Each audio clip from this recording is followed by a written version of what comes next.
Good afternoon from Glasgow, from the Panda Hub at COP26. My name is Carol Turley. I'm from Plymouth Marine Laboratory and I'm head of the international office there. The event is a really exciting one. It's nature, climate, people, and it's tales from right across the ocean.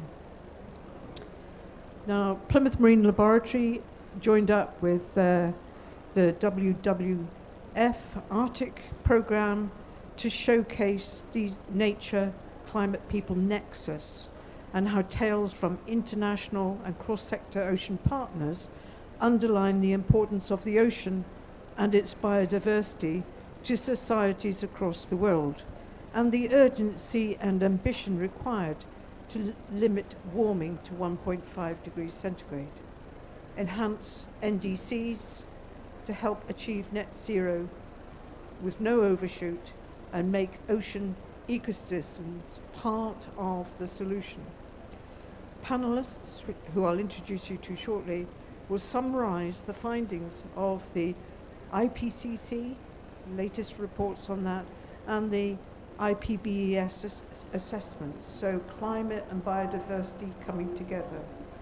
And also we will highlight new societal and scientific initiatives for sustaining this unique habitat and Earth's essential life support system. Further, thank you. So the format of this will be the 6 speakers that we have, who will give short, around 5-minute interventions, and then we will open up the dialogue amongst the speakers so they can reflect on each other's talks, on what really meant something to them. And then we will open up the event to any questions from the floor here or virtually online. So without further ado, I shall introduce the panelists.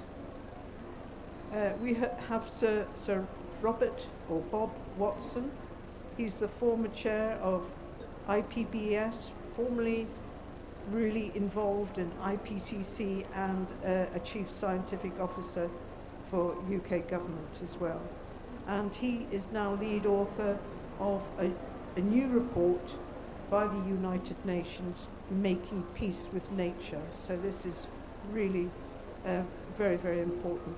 And next we have another hero, the co-chair of IPCC Working Group 2, and who works at the Alfred Wegener Institute, Hans Otto Portner. And then I'm delighted to welcome Daly Sambodura, who's the international chair of the Inuit Circumpolar Council. And then Martin, your co-host, Martin Summercorn of the WWF Arctic Program, and also a great champion of IPCC and hardworking author and chapter leader there.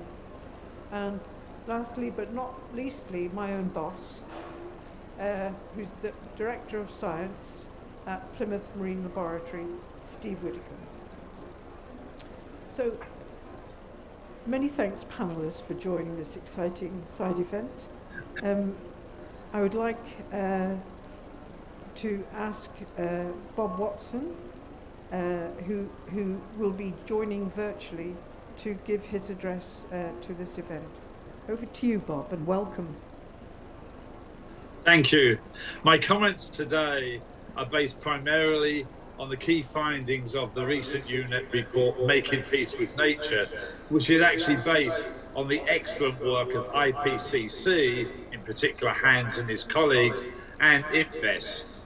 There's no question that the oceans play a critically important role in the issues of climate change, loss of biodiversity and pollution, but this role is often underappreciated relative to that of the terrestrial ecosystems.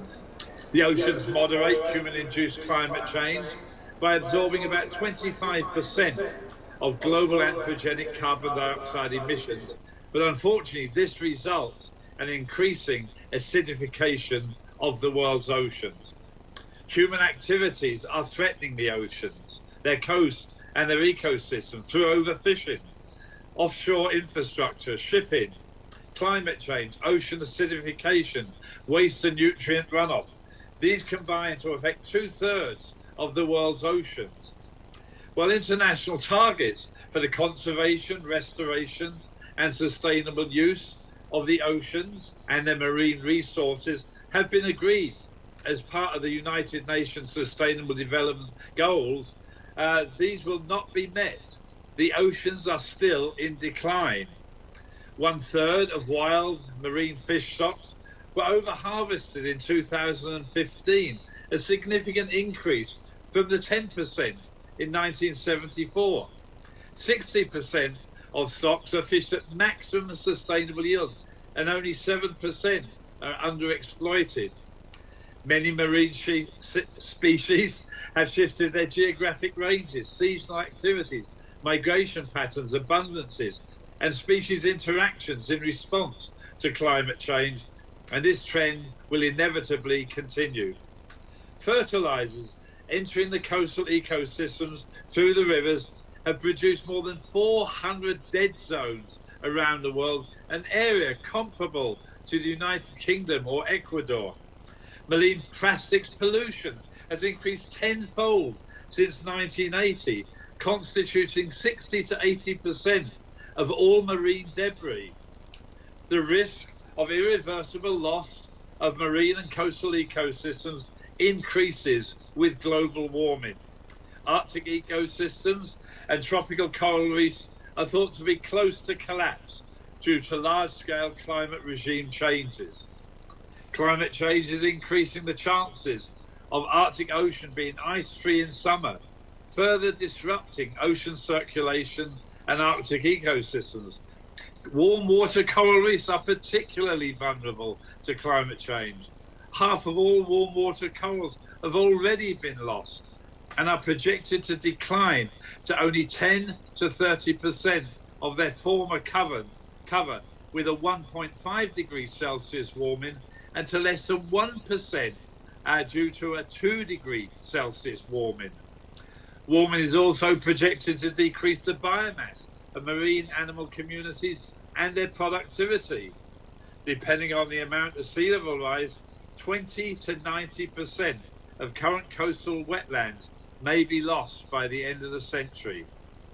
A more extensive and better managed and more representative global network of interconnected marine protected areas, including no-take zones in both terrestrial waters and the open oceans, designed to account for climate change, can contribute to the conservation of biodiversity and rebuilding of overfished fish stocks.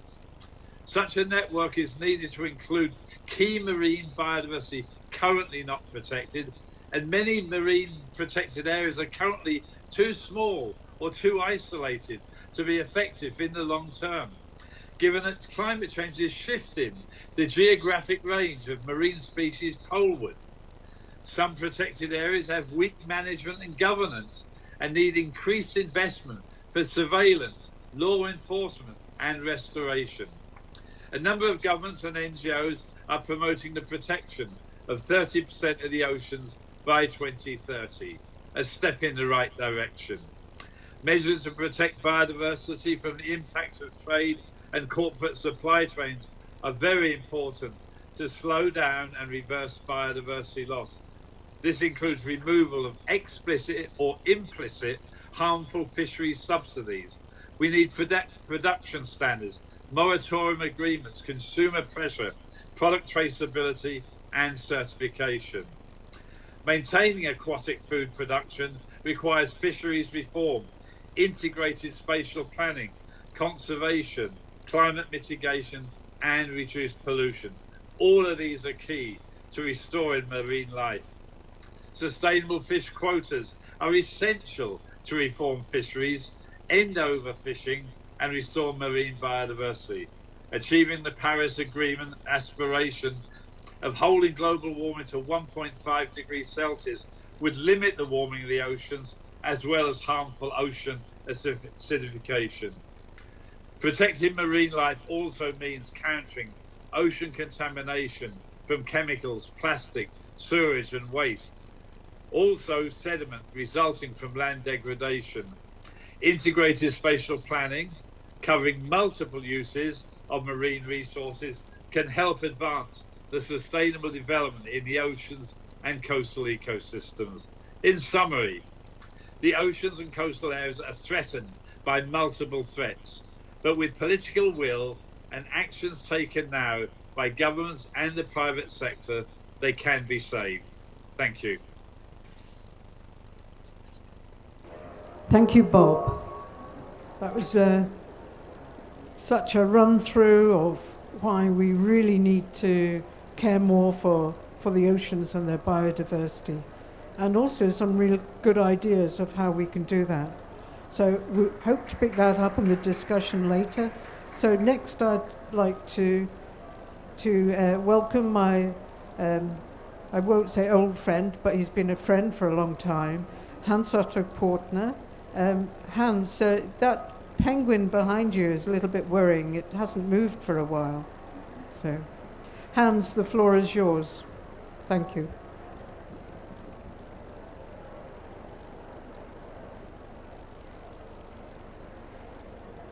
Thank you very much, Carol, and thanks a lot for the opportunity to join you. And certainly, I would call us old friends. Why not? I think that's part of the truth.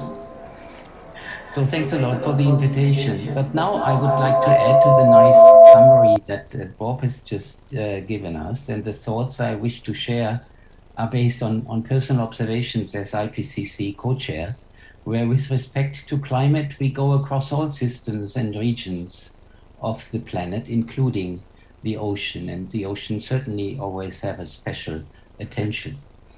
IPCC has released 3 special reports during this cycle, the 1.5 report, the land report, and then last but not least, the special report on ocean and cryosphere. And this year, we released our first official collaboration with the IPBES, the joint report on climate and biodiversity. This quite naturally brings you to consider and think about the similarities and the differences between systems. Current discussions indicate that we need to overcome somewhat siloed approaches. The ocean community has been well organized during recent years, and we have been part of this process. Now ocean issues are recognized in the UNFCCC.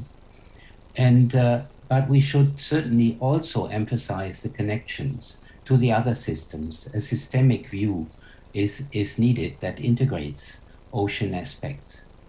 Now, overall, we have currently 3 crises that are intertwined, and all of these involve the ocean. There's the climate crisis. Temperature is moving outside of those values that humankind and all life on the planet enjoyed in the Holocene. There's a biodiversity crisis. Extinction rates are high already and will become higher, even higher with climate change, with marine heat waves, ocean acidification, and oxygen loss to be mentioned as important drivers in the ocean. And there's a societal crisis, poverty, hunger, migration, just to mention some challenges in society, caused, for example, by the flooding of low-lying coasts and small islands, involving in polar areas melting ice, melting permafrost, and overall and globally, we see the onset of reduced fisheries results due to climate change. Now, all 3 crises concern both land and ocean in similar ways, and it is time to consider those similarities, move out of the silos, and give more general messages to our policymakers. At the same time, we need to push locally and regionally to strengthen the biosphere, to strengthen the biological systems we are so interested in. A question I would like to ask is, how can ocean and land join forces in solving our current crises? How can we develop general strategies going across the two systems? And let me address one which is also familiar to many of us, the issue of carbon storage by ecosystems. That is an important background process that is already helping us in the current climate change processes. On land, we have soil, like in savannas, we have forests, peat as main components. In the ocean, we have seagrasses, mangroves, kelp as forest analogs. And we have just learned that actually the ocean is even more important. We have marine sediment that is also important for carbon storage. We also have standing stocks of whales and fish being important for export of carbon into sediments. For both ocean and land, however, we can say carbon storage capacity is vulnerable and diminished by human interferences. Vulnerability includes vulnerability to climate change. So reducing emissions as a parallel process is much needed and needs to set in as soon as possible. As ecosystems are vulnerable and are strengthening, restoring ecosystem carbon storage should certainly not be used in the accounting as an excuse to keep emissions higher. And this is sometimes done by policymakers. Now, in relation to biodiversity, we have unsustainable overuse and overexploitation of natural resources, both on land and in the ocean. Climate is threatening biodiversity. There are biogeographical shifts, as we've already heard. New ecosystems are forming due to the mixing of species, but at lower biodiversity, lower productivity. It is unclear overall how these systems will look like. Much of the research needs to focus on the solutions, and some of it already does. Many of the solutions for land and ocean need to address the same root causes with common principles. Cutting back on emissions almost sounds trivial. We always say it, but it doesn't really happen yet.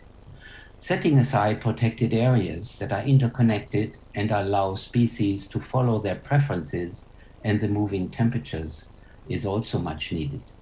We need to use natural resources sustainably, also in the oceans. We need to enhance carbon storage in the ocean and on land, restore healthy ecosystems. And for that, we need to establish efficient governance systems that function at an international level because of the large scales of interconnected issues. So there is a need to overcome any siloed thinking and be efficient in the development of those solutions for climate, biodiversity, and society.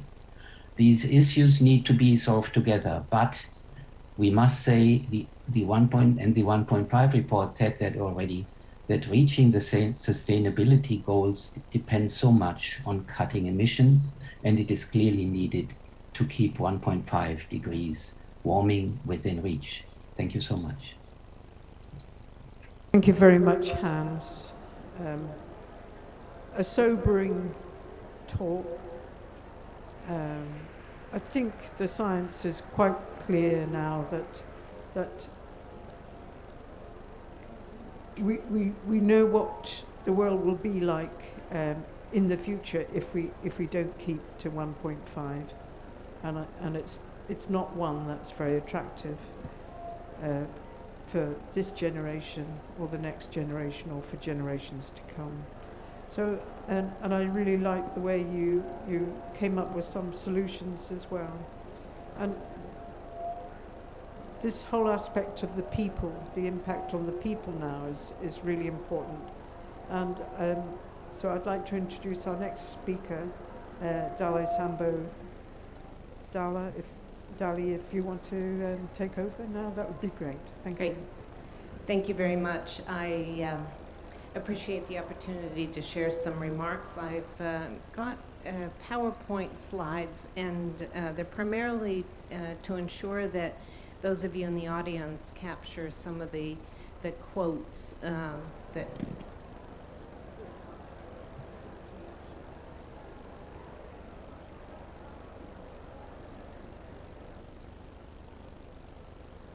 I think they have to actually put it up on the screen.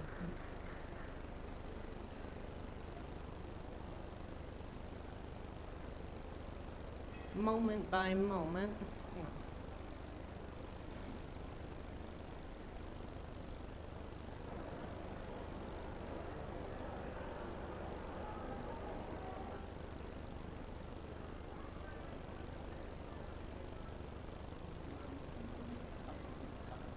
Okay. Coming to you live from Glasgow.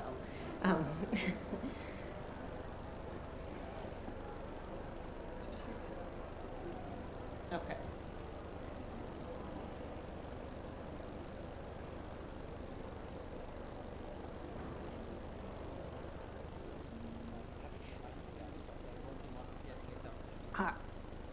So, regardless of the camera, I think to save time, we should. Oh, here we go. Thank you. Thank you very much. Given the comments that have been made already, I want to underscore the fact that the Inuit, and in particular the Inuit Circumpolar Council, has been addressing these issues for decades, well before the Arctic became a vogue area of study by institutions across the globe. And the quote that Eben Hobson, that appears on the screen, that Eben Hobson, the words he uttered in June of 1977, welcoming our people together to organize the Inuit Circumpolar Council, are relevant still to this day. And I want to draw your attention to the fact that he references in the second sentence there, our language contains the intricate knowledge of the ice that we have seen no others demonstrate. Without our central involvement, there can be no safe and responsible Arctic resource development. At the time, it was offshore oil and gas that was the potential threat. But more significantly, what he's saying about knowledge and the relevance of our knowledge and what we have to contribute is significant in terms of the Arctic, in terms of the cryosphere, in terms of the ocean. There's a lot more I could say about the speech that he gave. Oh no. The second slide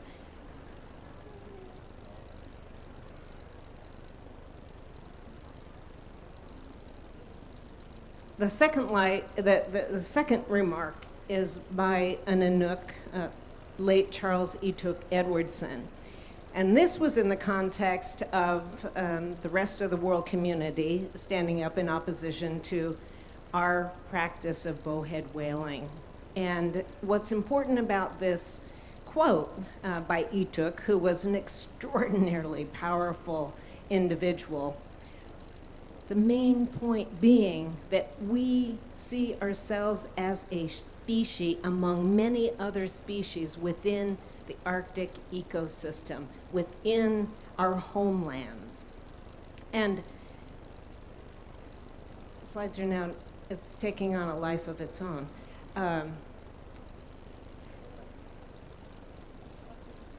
That's okay.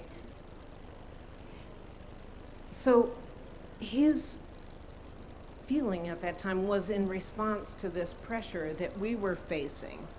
But the point being that the total depth of our environment and our association with the whale, and this is not just confined to the whale, but all other species, is dependent upon the survival of both communities. The whale as a species and Inuit as a species. And this is what I want to underscore in the area of recognizing how significant and how important the marine environment is to our people.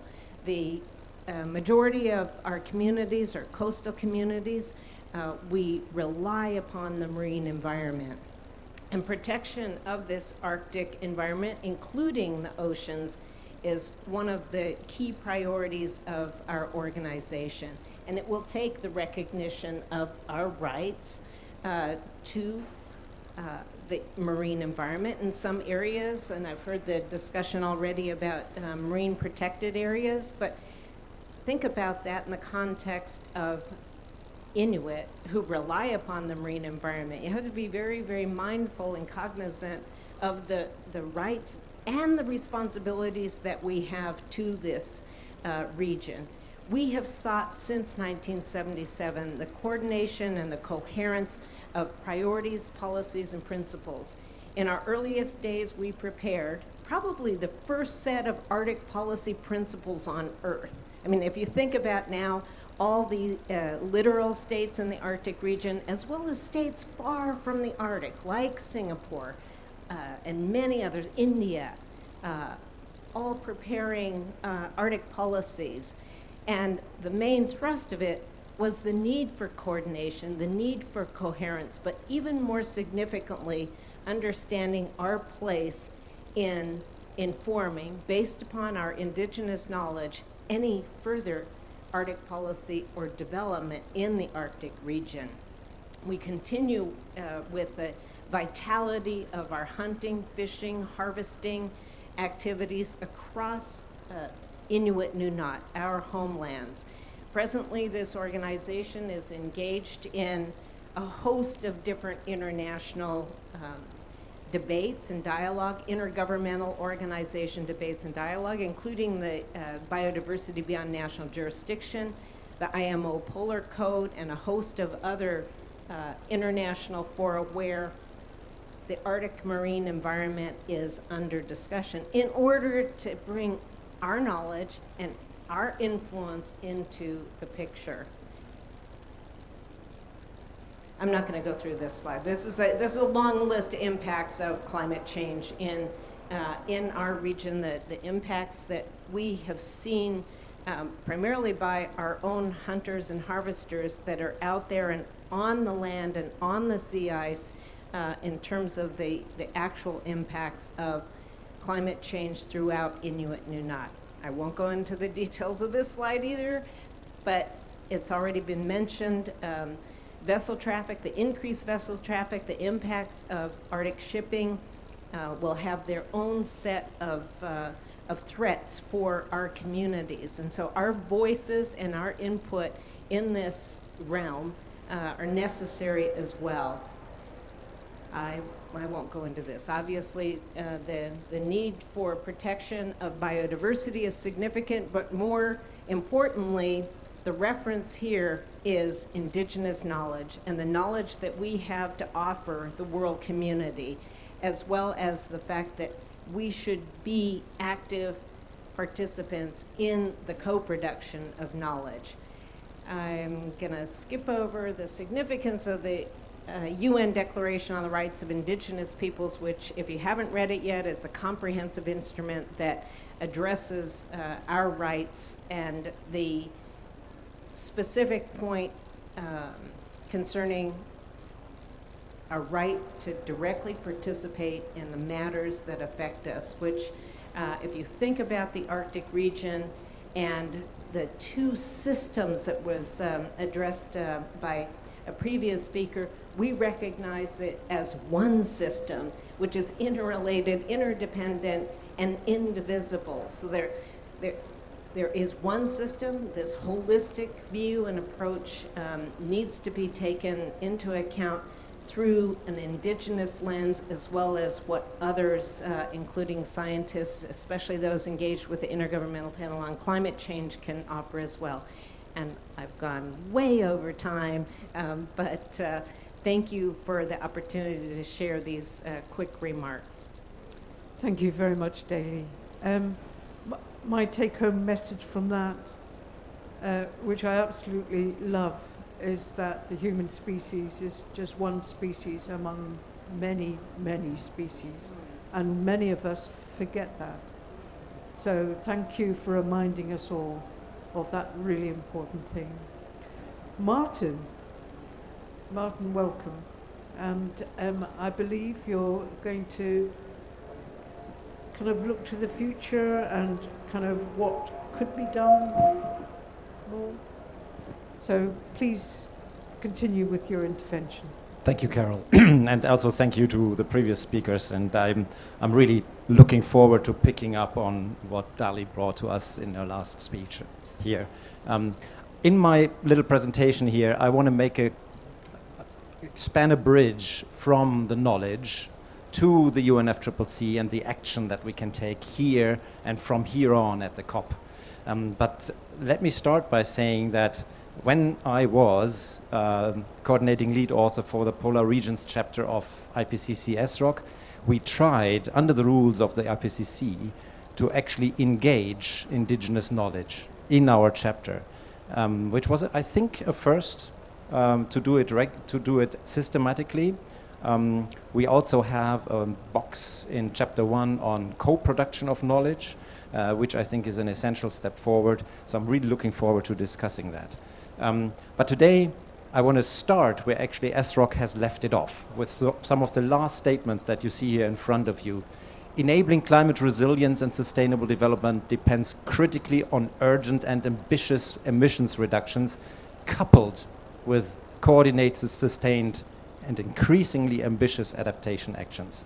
And that is because we have committed the ocean and the cryosphere to decades and centuries of impacts coming forward already with our past emissions. And with more inevitable, we have to action mitigation, adaptation, and resilience building now simultaneously, as their effectiveness actually is interdependent. And that's a critical message that informs action that we have to take going forward. Let me let you look at this image, which I think captures another very key take-home message from the IPCC SROC. In light of observed and projected changes in the ocean and cryosphere, many nations, societies, and cultures will face challenges to adapt, even with ambitious mitigation. In a high emission scenario, many ocean and cryosphere dependent communities are projected to face adaptation limits during the second half of the 21st century. This can be biophysical limits, geographical limits, financial limits, and so on. Low emission pathways, for comparison, limit the risk from ocean and cryosphere changes in this century and beyond, and enable more effective responses, while they're also having many, many co-benefits on the life that we are, the life that we share the planet with. But this won't be easy. SROC states clearly that only profound economic and institutional transformative change will enable climate-resilient development pathways in the ocean and cryosphere context. Let's look and build on what has been said before, especially by Hans Otto and by Bob, because IPCC SROC also looks into key enabling factors for those issues that were named by my colleagues before. So these enablers for responding to ocean and cryosphere change is what we're looking at now. The first one being intensifying cooperation and coordination among governing authorities. That can be across scales, jurisdictions, sectors, policy domains, planning horizons. We found that institutional arrangements that provide strong multi-scale linkages with local and indigenous communities actually benefit and enable responding. And that taking a long-term perspective when making short-term decisions actually enables responding.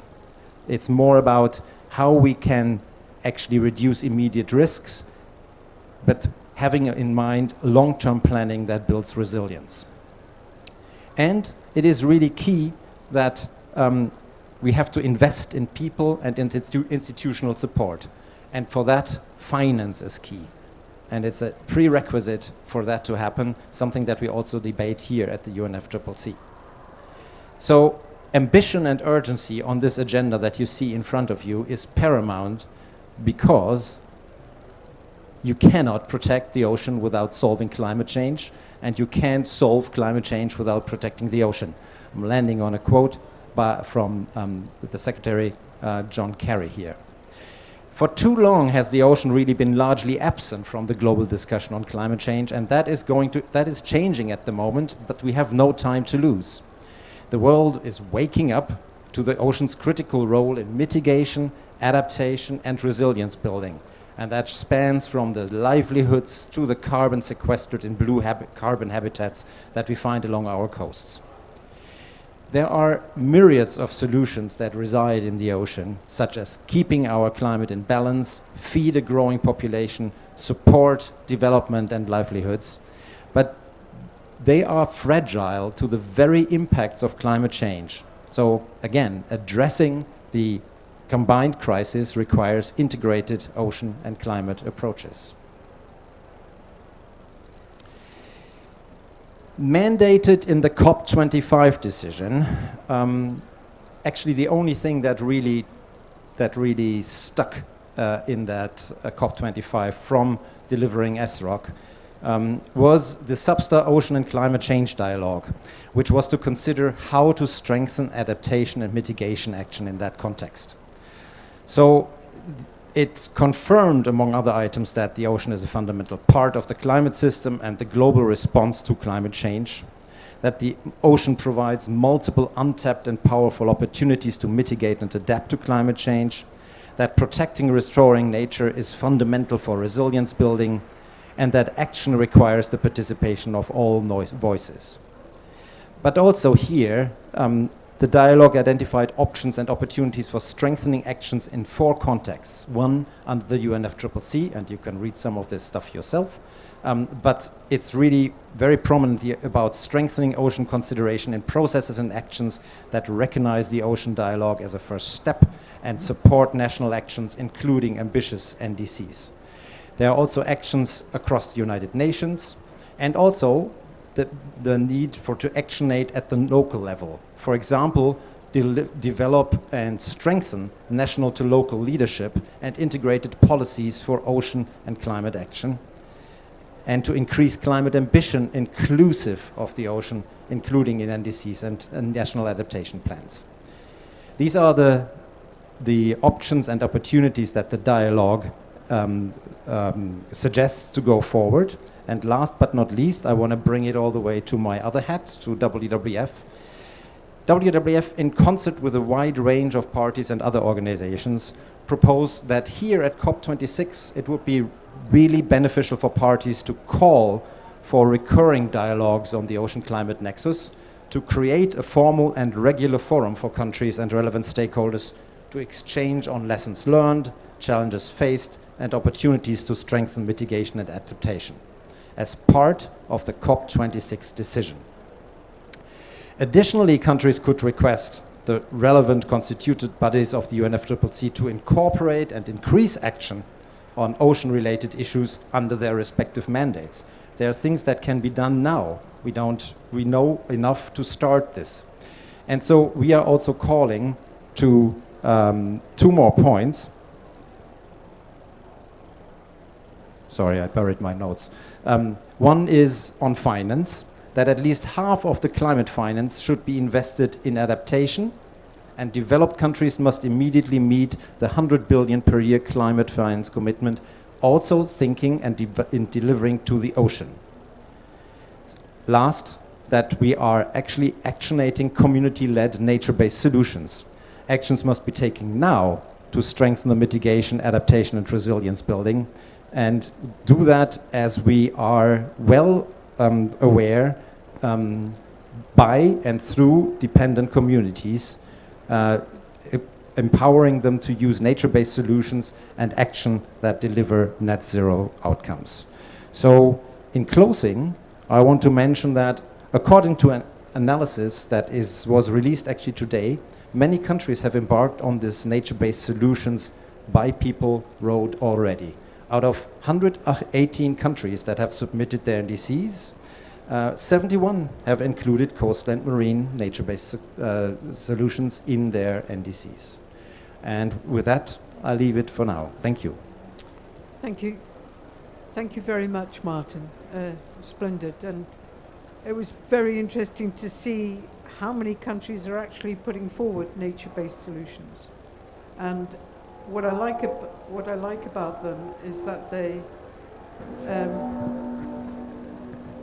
incorporate the community action, and that's what's so powerful, because as a scientist out there in the real world, people ask me but what can I do? You know, and this then starts addressing that. Anyway, we'll come back to that, I'm sure. Last but not least, Steve is not only the Director of Science at Plymouth Marine Laboratory, but also the co-chair of the Global Ocean Acidification Observing Network. Steve, the floor is yours. Welcome. Thank you very much, Carol. Thank you for everyone for the fantastic talks as well. Really lots of food for thought there. From my perspective, I'm here to give a sort of scientific perspective of what the community does. We see lots of challenges to the marine environment. We see lots of potential solutions being proposed. However, the most effective identification and quantification of threat and the most effective application of solutions is going to require robust scientific and other evidence to ensure that we're doing the right things at the right time. So what I'd like to do is give you a little example of how the scientific community self-organizes in one of these particular challenges that ensures that as a community we're giving the best possible evidence and support that we can to enable these challenges to be met and the solutions to be found. And this is around the challenge of ocean acidification. And you heard Bob and Hans mention this in their addresses, that this is one of the key challenges faced by our oceans. For those of you that don't know, ocean acidification arises because the ocean has taken up around 30% of the carbon dioxide we've emitted. This has been a fantastic thing for reducing the amount of atmospheric warming, but the oceans have unfortunately paid the price for this. The dissolution of carbon dioxide in the oceans has resulted in the formation of a weak acid, carbonic acid, which dissociates to form pH ions, which drives the pH level of the oceans down, which in essence is increasing the acidity. So why is that a problem? Well, there's a number of reasons why changing to the carbonate chemistry system of our oceans has significant impacts on biological systems. Natural systems rely on carbon dioxide levels in their natural processes, also on pH levels. We know that many key biological and biochemical processes are pH dependent, so disrupting the pH level of the ocean affects those process rates. One of the key things is around the provision and supply of calcium carbonate.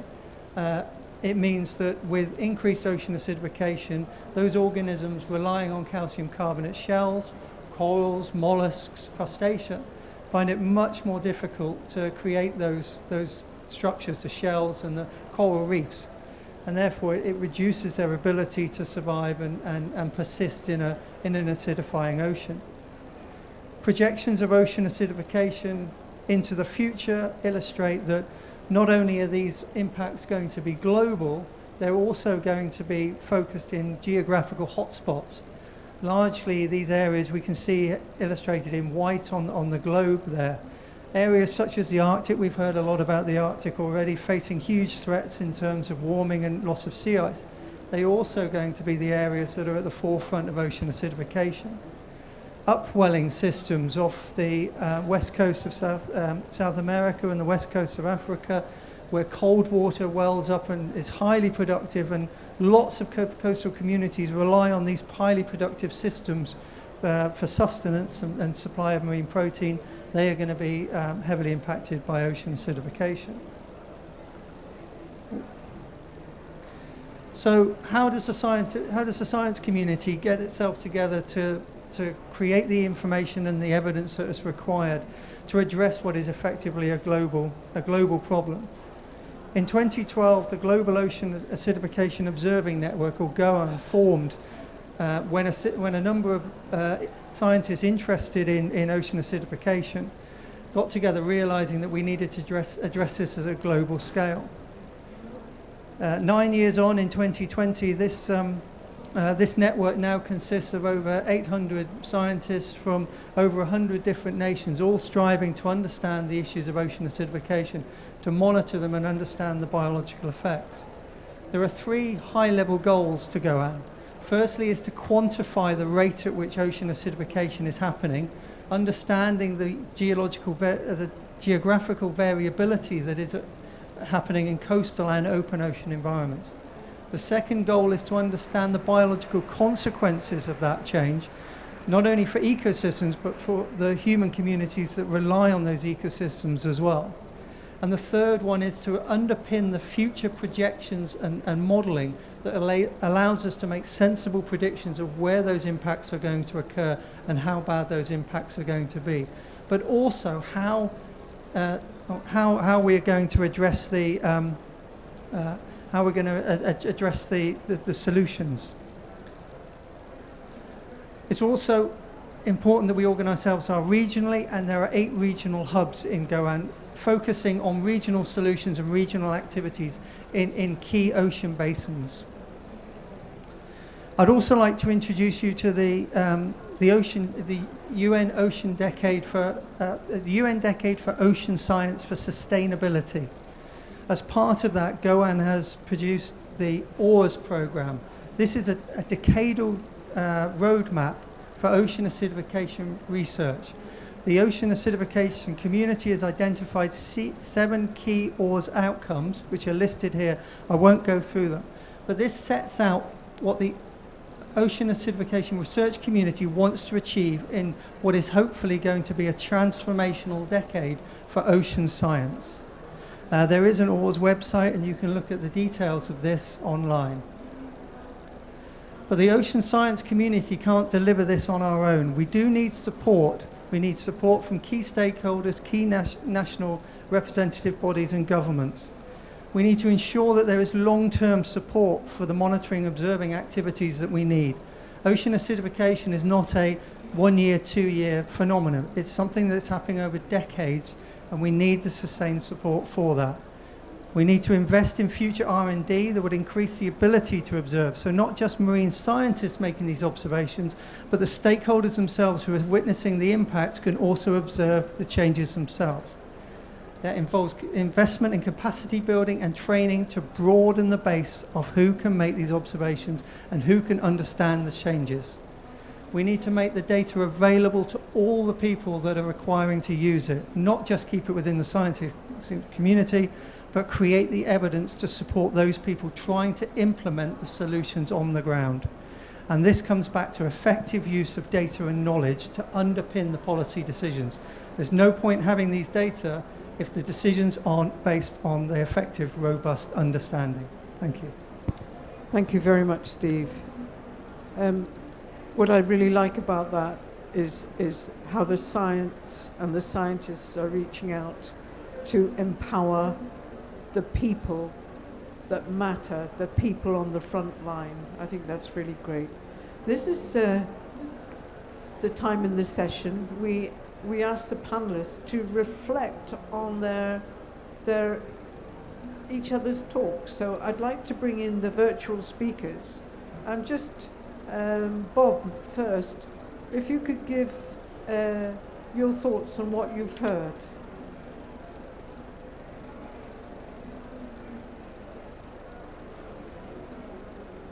Do you want? Well, what I heard is a very consistent story. Clearly, the oceans are under threat. The scientific community has a role to play. It's crucial that we take into account indigenous and local knowledge. I think it's been a major step forward that both IPCC and IPBES have acknowledged the incredibly important role of ILK. In fact, 20% of the experts in the IPBES global assessment had ILK knowledge, either direct knowledge holders themselves or working with knowledge holders. So I think what we've said is clearly the time for action is now. Hans put it well. We need to both mitigate climate change and we need to adapt to climate change. But as we've also heard, some of these adaptations are going to be extremely difficult, especially in the oceans. So the more we allow the world's climate to change, the harder it will be to adapt. So I think all talks were very self-consistent.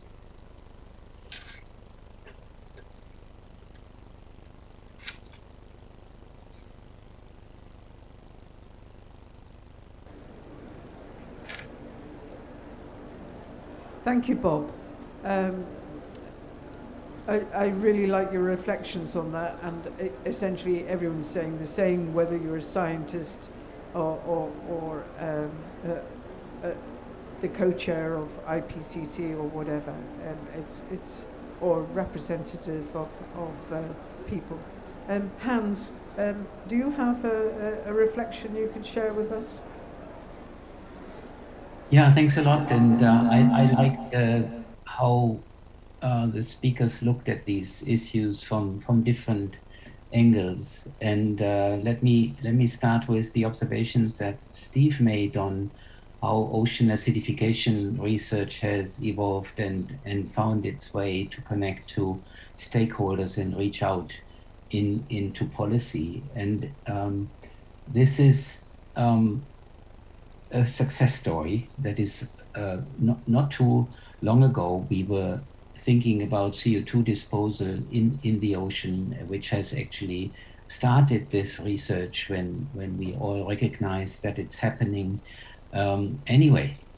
And but it also shows the limitations. Although we connect to, in that research field, to connect to stakeholders, it seems that reaching broader society with this issue is difficult. Some policymakers take it on board in their deliberations, but they are not,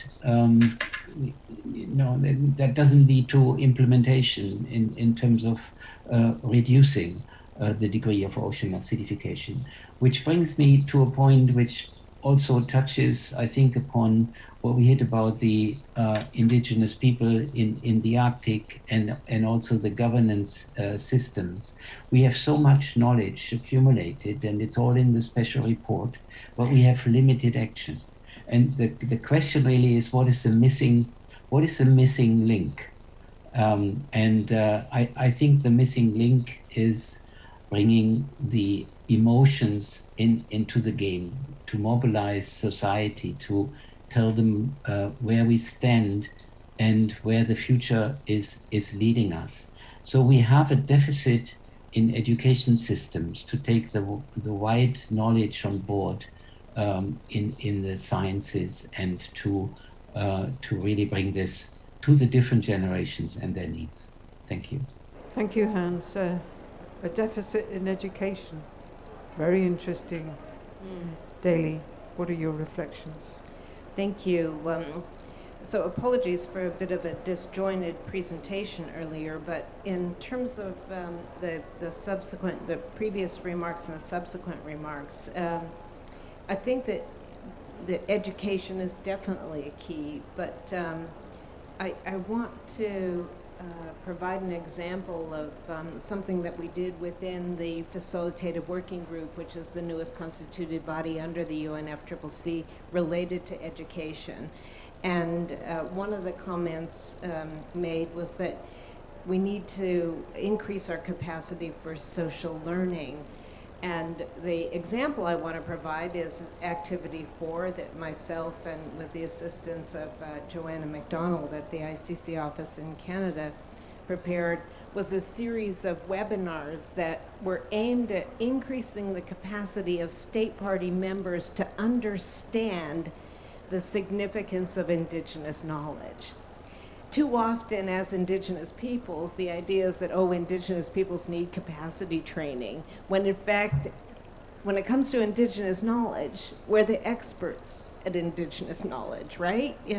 And state party members need their capacity lifted. They need to do social learning and be educated about the extraordinary contributions that Indigenous peoples can make through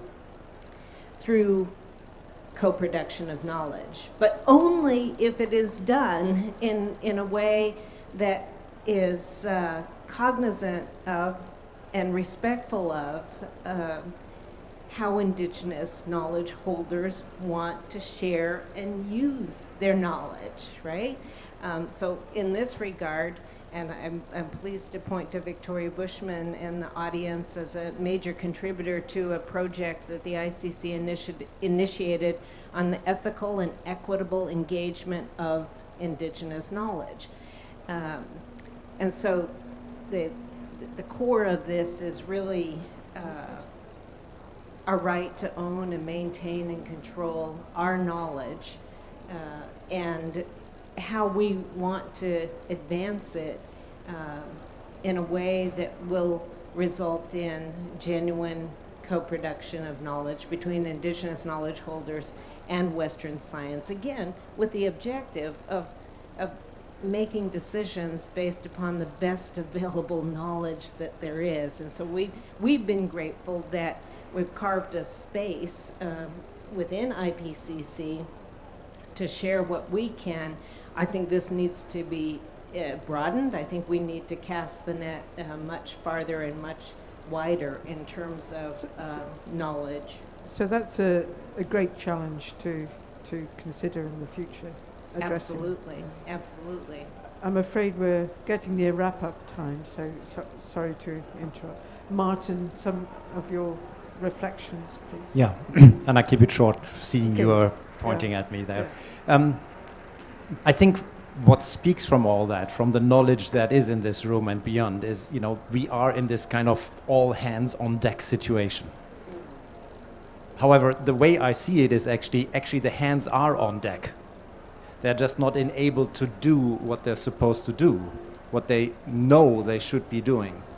And that has various aspects, and we mentioned quite a number here. There is knowledge that we have to bring together, and most of all, I think we have to kind of enable the context-specific, the locally and regionally specific decision-making of how the future should look like, and actually base that on the ocean, on its ecosystems, and on where the people would like to bring it under the circumstances that we have.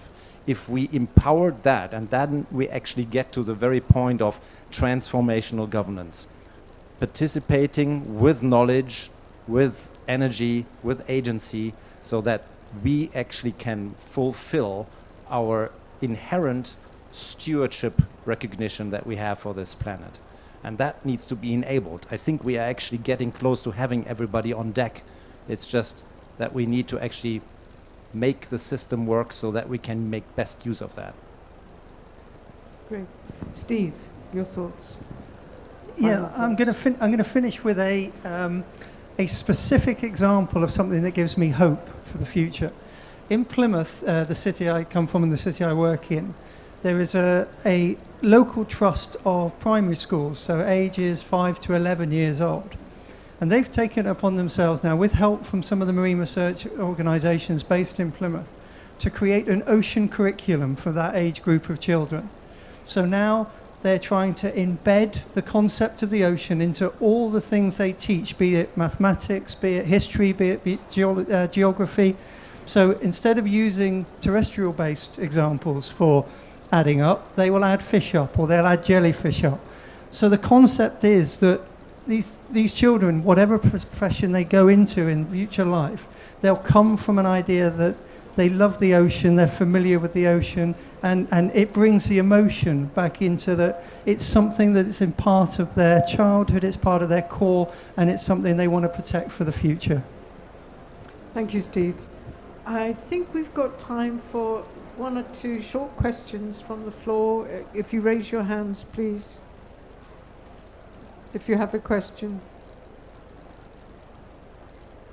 Are there any online questions?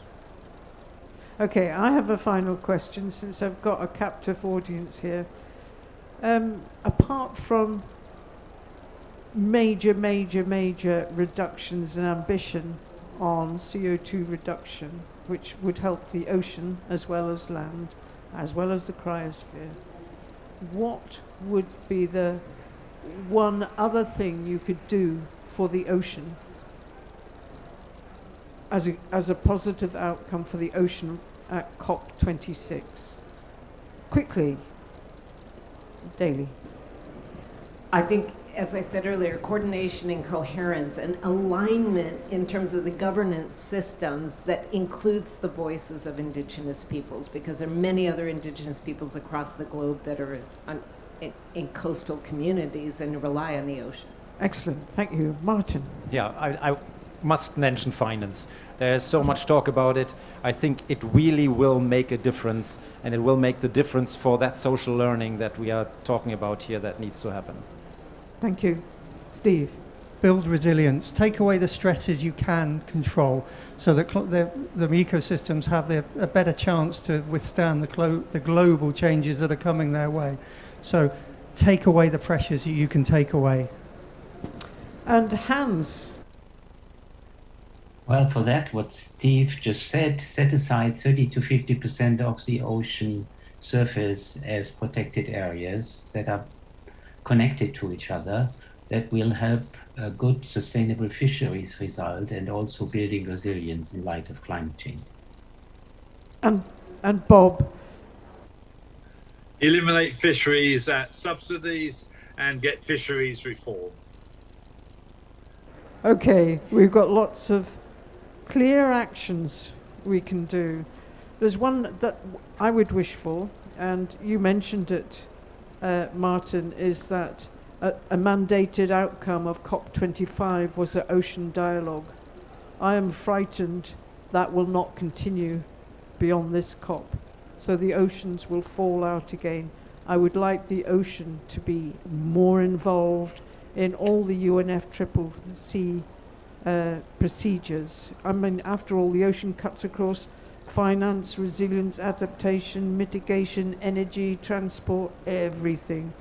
And the other thing I would wish for, because I'm running this show, is I would wish that the World Meteorological Organization's climate change indicators, there's 7 of them, 4 of them are ocean ones. These are indicators of climate change. And I would wish they were incorporated into the global stocktake. Because if it's in the global stocktake, nations have to report on it. That's on sea ice change, sea level rise, ocean warming, and ocean acidification. That would force the policymakers to measure, to do, to train, to talk about it, to do everything. That's my simple hope for the future. Anyway, my thanks to this wonderful, wonderful panel for giving their time to this. Thanks for all of you for attending this. And thank you for the amazing WWF team that have supported us incredibly in this virtual hybrid side event. So have a good COP. Thank you. Bye.